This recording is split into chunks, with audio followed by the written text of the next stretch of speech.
बोले शिव शंकर भोलेनाथ की जय। आज हम 16 सोमवार व्रत की कथा करेंगे। कहते एक बार मृत्युलोक में भ्रमण करते करते महादेव और पार्वती जी अमरावती के एक सुंदर शिव मंदिर में ठहरते हैं।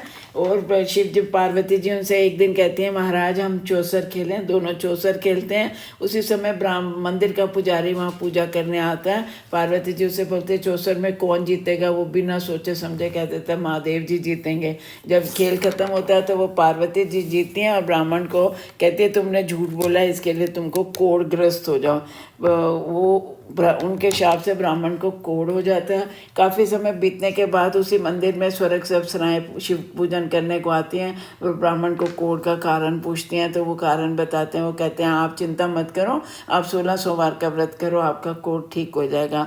ब्राह्मण पूरा व्रत का विधान सुनकर और उनसे व्रत रखता है 16 सोमवार का और उसका कोढ़ बिल्कुल ठीक हो जाता है।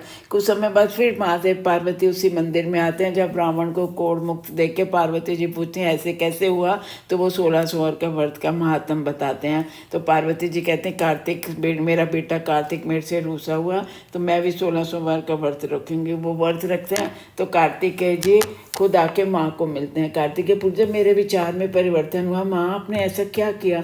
वो कहने लगी मैंने तो आपके लिए 16 सोमवार का व्रत रखा था। तो कार्तिकेय कहते मैं भी रखूँगा, मेरा एक मित्र विदेश गया हुआ, मेरा उससे मिलने की इच्छा है।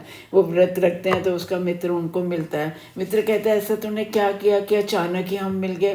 कार्तिकेय कह रहे मैंने तो 16 सोमवार का व्रत रखा था तेरे लिए मिलने के लिए। वो कहता है मैं भी इस व्रत का रखूँगा, मेरे भी अपने विवाह के लिए। तो एक बार किसी राजा के यहाँ स्वयंवर हो रहा है, वो भी एक कोने में खड़ा हो जाके और राजा की प्रतिज्ञा होती है जिसके गले में हथनी माला डाल देगी उसी के साथ विवाह हो जाएगा। और रथनी उसी के गले में माला डालती है और वो उसके साथ विवाह हो जाता है। राजकुमारी पूछती है आपने ऐसा क्या किया जो सारे हथनी ने सबको छोड़कर आपके गले में माला डाली? वो कहता मैंने 16 सोमवार का व्रत रखा था। कहती मैं भी व्रत रखूँगी ताकि मेरे को भी एक पुत्र प्राप्त हो। वो 16 सोमवार का व्रत रखते हैं, उसको बड़ा गुणवान पुत्र पैदा होता है। पुत्र बोलता है आपने ऐसा क्या शुभ कार्य कराया, मेरे जैसा पुत्र आपको मिला? वो कह रही मैंने तो 16 सोमवार का व्रत किया था। उसके बाद में वो कहता है मैं भी राज्याधिकार पाने के लिए व्रत करूँगा। वो 16 सोमवार का व्रत करता है तो उसको एक राजकुमारी से शादी होती है और राजा के दूत आके उसको राज्याधिकार देते हैं। जब राज्य मिल जाता है तो रानी भी उसको एक दिन वो व्रत अब रखता ही जाता है। कहता है मैं तो व्रत रखता ही जाऊँगा।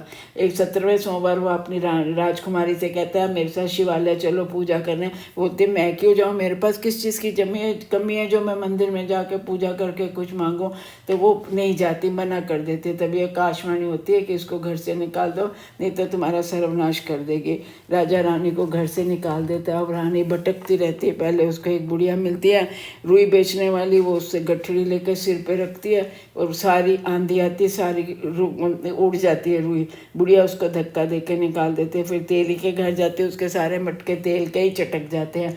तेली भी उसको निकाल देता है। वो एक वन में जाती है, पानी पीती है एक नदी से, उसमें कीड़े हो जाते हैं। जिस पेड़ के नीचे जाती है उसके पत्ते गिर जाते हैं। अब बड़े परेशान होते हैं उस वन के जो ग्वाले होते हैं। वो गोसाई जी को जाके बताते हैं ऐसे ऐसे एक औरत है। वो कहते हैं उसको पकड़ के लाओ। कहते बेटी आप पुत्री की तरह मेरे यहाँ रहो।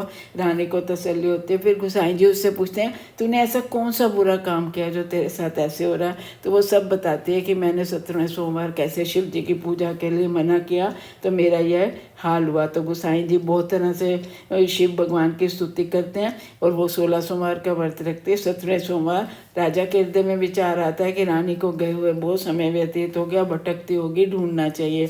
तो उसको पता लगाता है। जब उसके दूत रानी को लेने जाते हैं गोसाई जी के आश्रम में, वो नहीं देते, कहते राजा खुद आके लेगा। तो राजा स्वयं रानी को लेने के लिए आता है।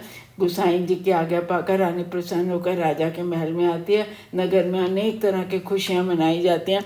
ऐसे ही जो मनुष्य मन से, वाणी से, कर्म के द्वारा भक्ति से 16 सोमवार का व्रत पूजन इत्यादि विधिवत करता है वह इस लोक में समस्त सुखों को भोग कर अंत में शिवपुरी को प्राप्त होता है। ये व्रत सब मनोरथों को पूर्ण करने वाला। बोल शिव शंकर भोलेनाथ की जय, बोल पार्वती माता की जय।